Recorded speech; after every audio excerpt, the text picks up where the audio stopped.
आज सुबह इसराइल ने ईरान पर हमला कर दिया।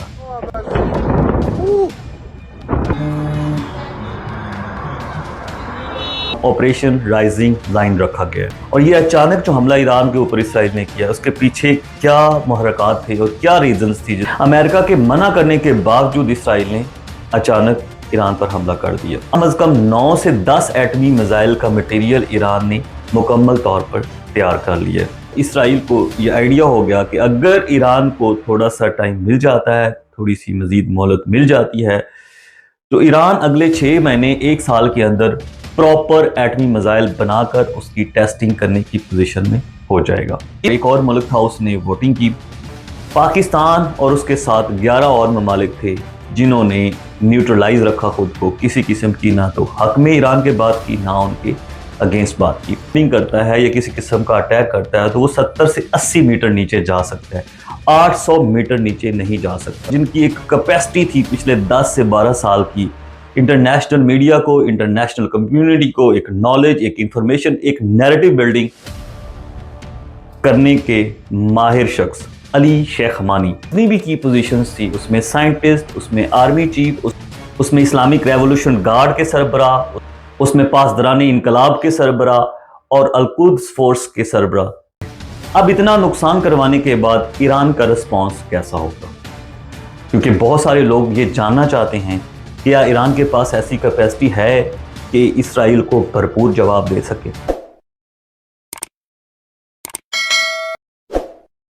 आज सुबह इसराइल ने ईरान पर हमला कर दिया।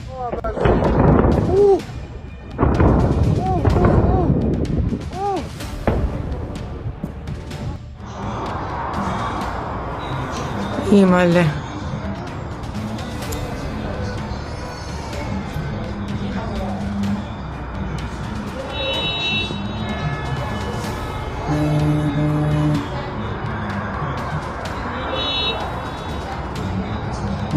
इस ऑपरेशन का नाम ऑपरेशन राइजिंग लाइन रखा गया।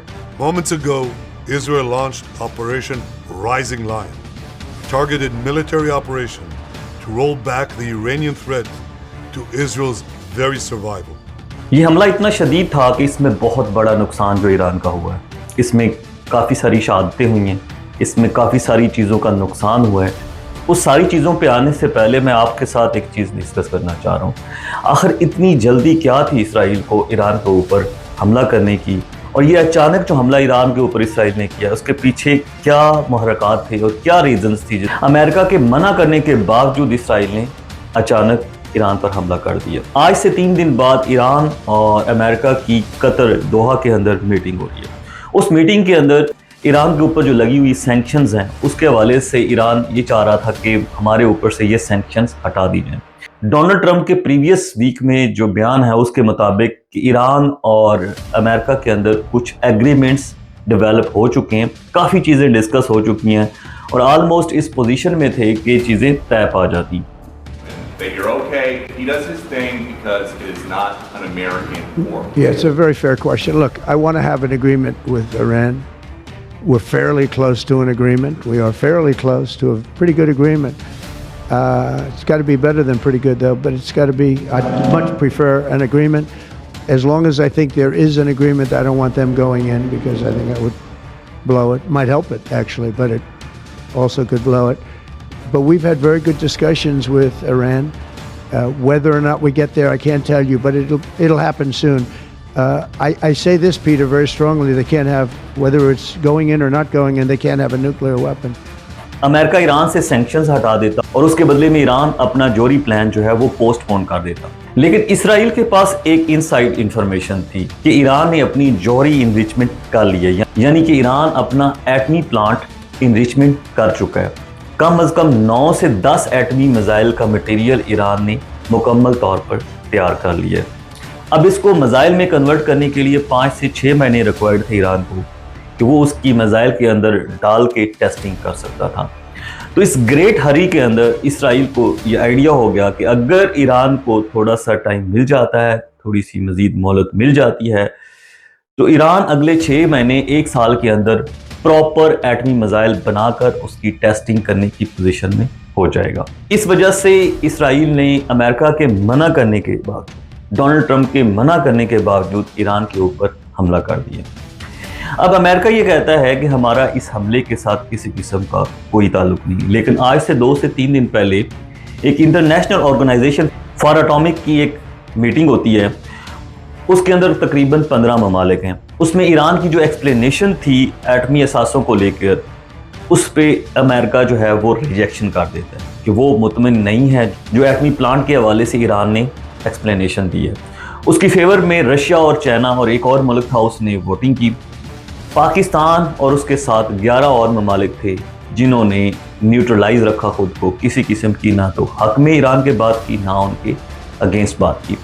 उस टाइम भी अमेरिका ने ईरान की मुखालफत की, यानी कि आज से 2 से 3 दिन पहले। और ये हो नहीं सकता कि इसराइल अटैक करे और उसको बैक एंड के ऊपर पेंटागन की सपोर्ट हासिल ना हो। ईरान पर इसराइल हमले में बहुत भारी नुकसान हुआ। इसराइल ने ईरान के एटमी प्लांट नटांस इनरिचमेंट साइट के ऊपर हमला किया और उसको नुकसान पहुंचाने की कोशिश की।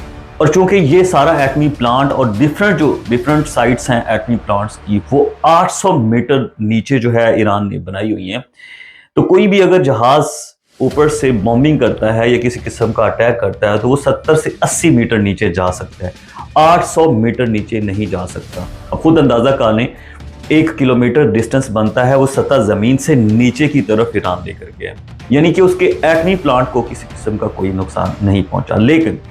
लेकिन जो उसकी दफाई कुव्वत थी, उसमें उनके जो मेन पोजीशंस के ऊपर, की पोजीशंस के ऊपर बंदे थे, वो बहुत सारे शहीद हो गए। उसमें नंबर 1 जो सबसे पहला नाम है chief of the Islamic Revolutionary Guard major general Hassan Soleimani. ये जो IRGC है, ये इस्लामिक रेवोल्यूशनरी गार्ड, ये एक पैरेलल फोर्स है जो कि ईरान के अंदर एक आर्मी और उसके साथ साथ एक पैरेलल फोर्स है जो कि सुप्रीम कमांडर आयतुल्लाह खमीनी को रिपोर्ट करती है। उसके चीफ हसन सुलेमानी की शहादत हो गई है। पिछले 30 से 40 साल से वो डिफरेंट स्ट्रेटजिक पोजीशंस के ऊपर सर्व कर रहे थे और बड़ी की पोजीशंस में रहकर बहुत बड़ा नॉलेज और बहुत बड़ी कैपेसिटी और कैपेबिलिटी रखते थे किसी भी किस्म की जारहियत इसराइल की तरफ से जो होती थी उसको रिस्पॉन्ड करने के लिए। एक बात मैं आपको बताता चलूं, जितना भी रिस्पॉन्स होता है, ये जितना भी रिएक्शन होता है ईरान की तरफ से, उसको हसन सुलेमानी ने रिस्पॉन्ड करना था। यानी कि जो इस्लामिक रेवोल्यूशनरी गार्ड है वो बेसिकली अटैक करता होता है इसराइल के ऊपर जब भी उधर से कोई जारहियत होती है। तो जो इसका चीफ है उसकी शहादत का होना बहुत बड़ा धचका है ईरान को। इसके साथ साथ ईरान की फौज के आर्मी चीफ भी शहीद हो गए। जी आपने ठीक सुना, ईरानी फौज के आर्मी चीफ भी शहीद हो गए। उनका नाम था मोहम्मद हुसैन बागेदी। ये भी बहुत सारी की पोजीशंस के ऊपर रह चुके हैं। तकरीबन 5 लाख ईरानी फौज है जिसको ये लीड कर रहे थे। इसके साथ साथ एक और बहुत बड़ा धचका जो सुप्रीम लीडर आयतुल्लाह खमीनी को लगा है, उसके मशीर, उसके एडवाइज़र और जो इंटरनेशनल कम्युनिटी को इंगेज करने वाले थे, जो सऊदी अरब और ईरान के बीच में एक एग्रीमेंट करवाने वाले थे, जो वाशिंगटन और यूरोपीय यूनियन के साथ इंगेज करने वाले थे और जिनकी एक कैपेसिटी थी पिछले 10 से 12 साल की इंटरनेशनल मीडिया को, इंटरनेशनल कम्युनिटी को एक नॉलेज, एक इंफॉर्मेशन, एक नैरेटिव बिल्डिंग करने के माहिर शख्स अली शेख खमानी, आयतुल्लाह खमीनी के मशीर और ईरान के नेशनल सिक्योरिटी ऑफिसर जैसे इंडिया के अजीत दोवल हैं और पाकिस्तान के आसिम मलिक हैं, DGISI जो रिसेंटली प्रमोटेड हुए हैं, वो भी इस हमले के अंदर शहीद हो गए। और ईरान के ऊपर जो अटैक हुए उसमें शहादतों का सिलसिला यही नहीं रुका।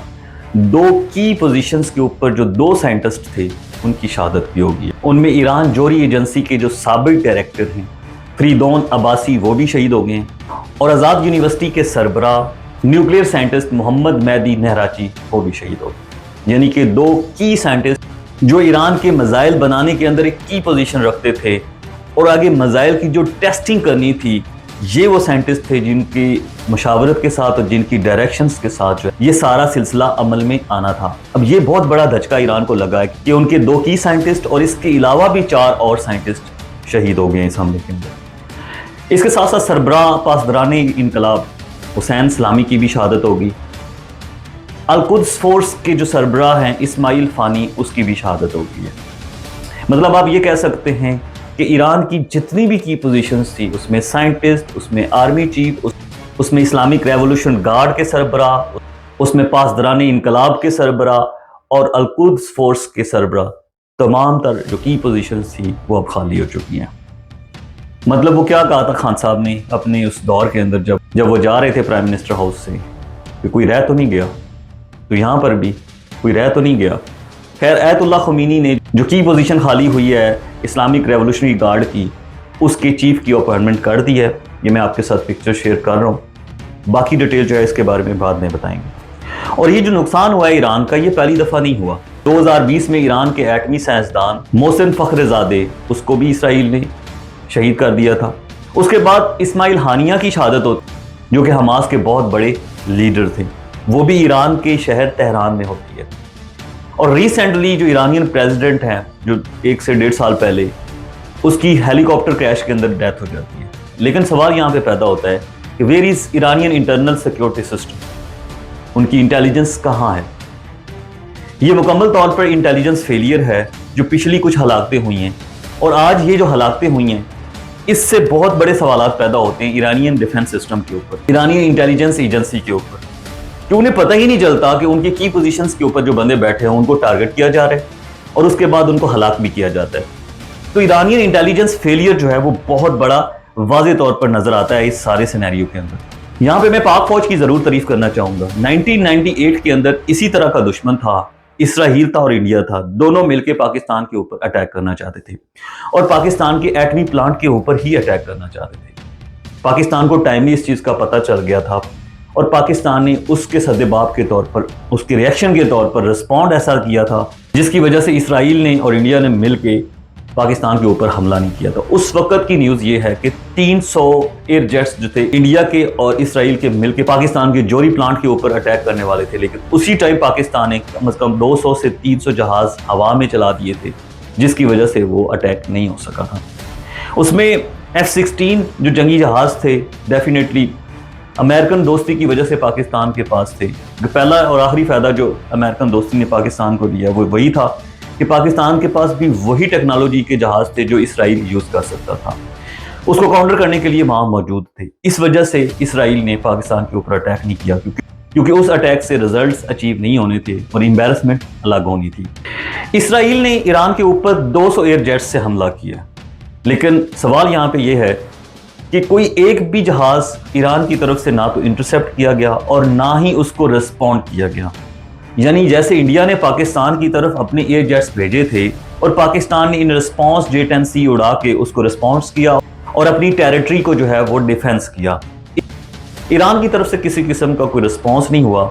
ईरान ने अपने जहाज़ डिफेंस के लिए उड़ाए ही नहीं।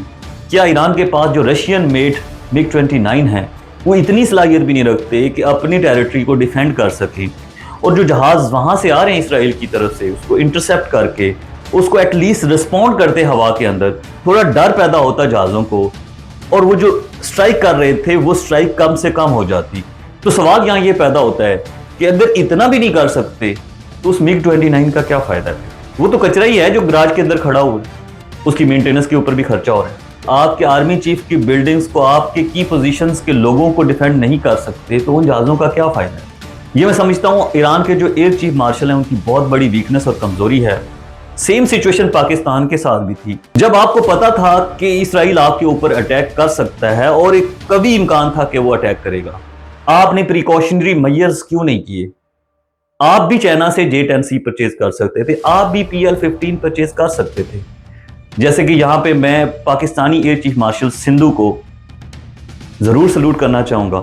उसने टाइमली भांप लिया था कि इंडिया पाकिस्तान के ऊपर अटैक कर सकता है। J-10C का ऑर्डर उसने प्लेस किया, टाइमली J-10C की अवेलेबिलिटी मेक श्योर की, और उसके बाद PL-15 की भी डिलीवरी मेक श्योर की, और रिजल्ट आपके सामने। पाकिस्तान ने इंडिया के 5 एयर जेट्स गिरा दिए, top of the line Rafale jets गिरा दिए। रीजन इसके पीछे यही थी कि जो टाइमली उन्होंने प्रिकॉशंस की थी उसका रिजल्ट ये कि पाकिस्तान ये जंग जीता। ईरान के ऊपर सवाल ये उठता है कि क्या उन्हें नहीं पता था कि इसराइल उनके ऊपर अटैक करेगा, तो उन्होंने उस लेवल के, उस टेक्नोलॉजी के जहाज परचेज क्यों नहीं किए? अब इतना नुकसान करवाने के बाद ईरान का रिस्पॉन्स कैसा होगा? क्योंकि बहुत सारे लोग ये जानना चाहते हैं क्या ईरान के पास ऐसी कैपेसिटी है कि इसराइल को भरपूर जवाब दे सके?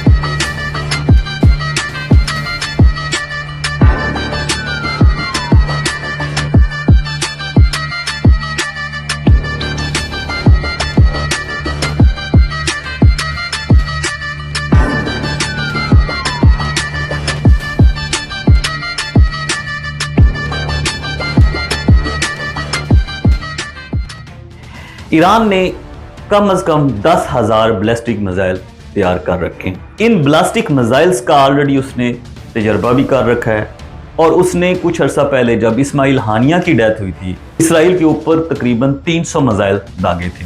कुछ मिसाइल जो थे वो इंटरसेप्ट हो गए थे, आयरन ड्रोन सिस्टम ने उन्हें हवा में ही मार गिराया था, लेकिन कुछ ऐसे मिसाइल थे वो अपने टारगेट को हिट कर गए थे। ईरान तकरीबन 1000 बैलिस्टिक मिसाइल जो है वो इसराइल के ऊपर दाग सकता है, लेकिन इसमें रुकावट क्या है? इसमें रुकावट है सबसे बड़ी इराक की, शाम की और जॉर्डन की। इसराइल इस वक्त इराक, जॉर्डन और शाम की हदूद के अंदर घात लगाए बैठा हुआ है, यानी कि जो इन 3 ममालिक की टेरिटरी है वो एज ए वार यूज कर रहे हैं। एक इस्लामी मुल्क के ऊपर हमला हुआ है और 3 इस्लामी मुल्क उस हमला करने वाले की मुआवनत कर रहे हैं। अब अमेरिका ये कहता है कि मेरा इस जंग के ऊपर, इस हमले के साथ कोई ताल्लुक नहीं, लेकिन वही अमेरिका सीरिया को, इराक और जॉर्डन को सपोर्ट में खड़ा कर देता है इसराइल की।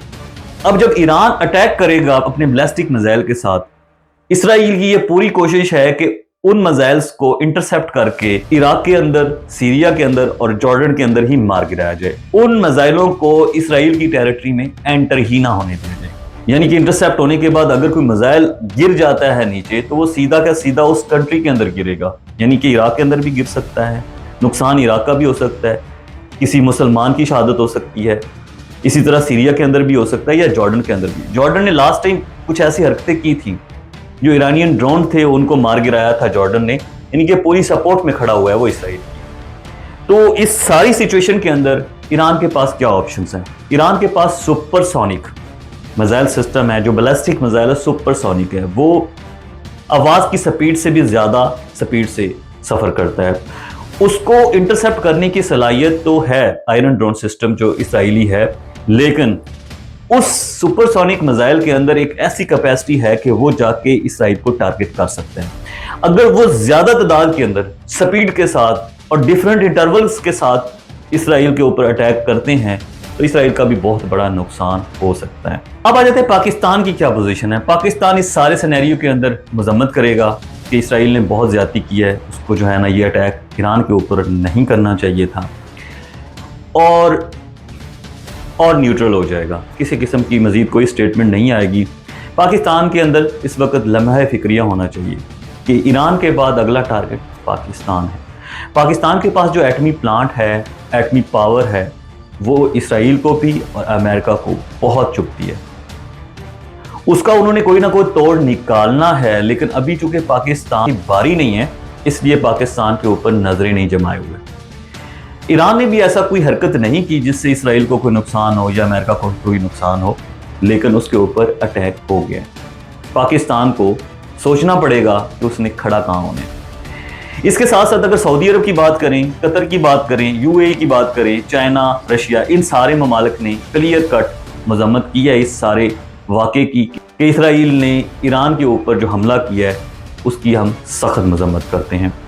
आगे जो भी अपडेट्स और डेवलपमेंट्स होती हैं आप दोस्तों के साथ मैं ज़रूर शेयर करता जाऊँगा, इसलिए इस चैनल को सब्सक्राइब कर लीजिएगा और बेल आइकन को दबा दीजिएगा ताकि आपके पास इस वार के मुतालिक तमाम अपडेट्स मिलती रहें। Thank you so much.